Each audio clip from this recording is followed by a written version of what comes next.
One of the most important components of your event page is your button element. Whether it's the main call to action to drive people to registering to your event, or an important portion of the navigation directing attendees down the event page, a button should always be thoughtfully designed. When designing your buttons, you need to focus on three main things. Number one, you need to make the button attractive enough to draw attention to it and make people want to click. Number two, to develop trust with your attendees, you should have a smart hover state applied to it. And number three, you need to decide what the button does when somebody clicks on it. So let's focus on the button's design first. To add a button element to a block, hover over an element on page to populate the Add Element light blue circle button and click on it. Click on the first folder titled Elements. Scroll until you find Button and click to add it to your event page. By default, the button will come in with some predefined style settings. The default text will read RSVP, set its size to rems. The button itself will also have slightly rounded corners and include padding on all sides. A good starting point for sure. Okay, so let's make some style adjustments to it before we move forward. First off, like the majority of text content on a splash page, a button's text can be edited simply by clicking into the text and changing what you would like the button to say. Once you are happy with the button's copy, let's move forward to styling it. The background of a button can be changed to different colors in your palette, or you can set the background to be a background image.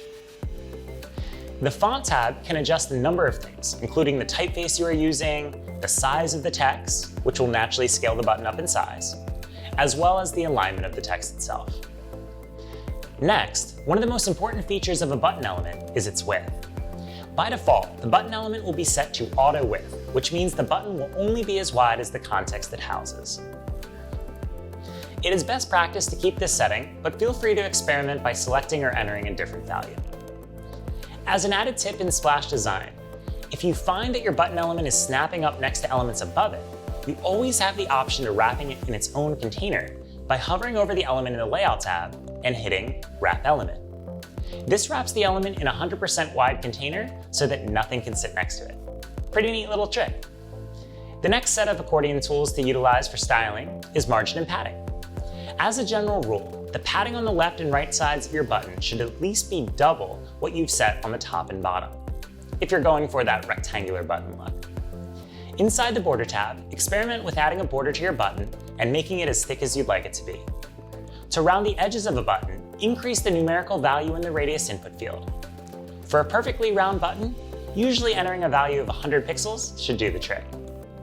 Now that we have the button styled, let's move on to step 2, creating a unique hover state.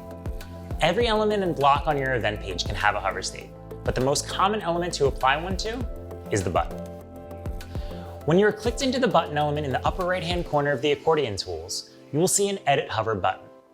Clicking it will ignite the hover state for the button. Once it is activated, any style changes that you make to the button will only be applied to the hover state. A few tips. If the default state of the button has a border, make sure you include a border on that hover state as well, at the same thickness.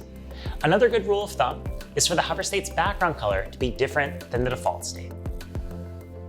All right, allow me to geek out again. My favorite way to bring some subtle fun to your event page is to set the background of a button on hover to be an animated GIF.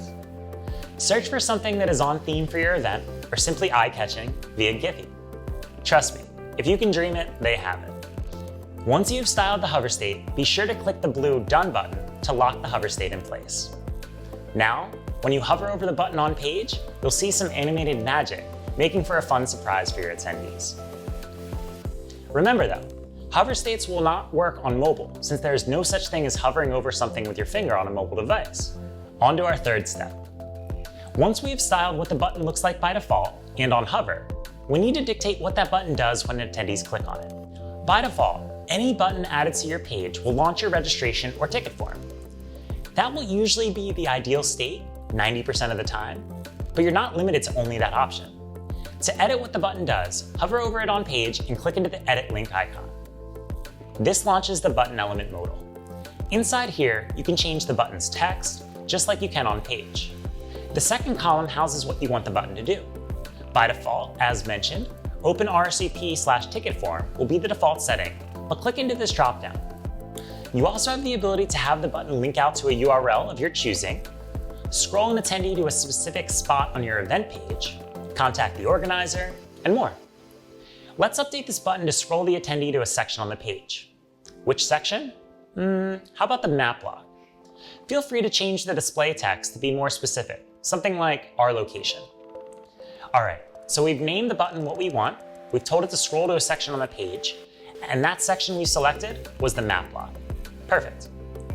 Now, when the attendee goes to click on the button, you see it automatically scrolls the user down the page. Lovely.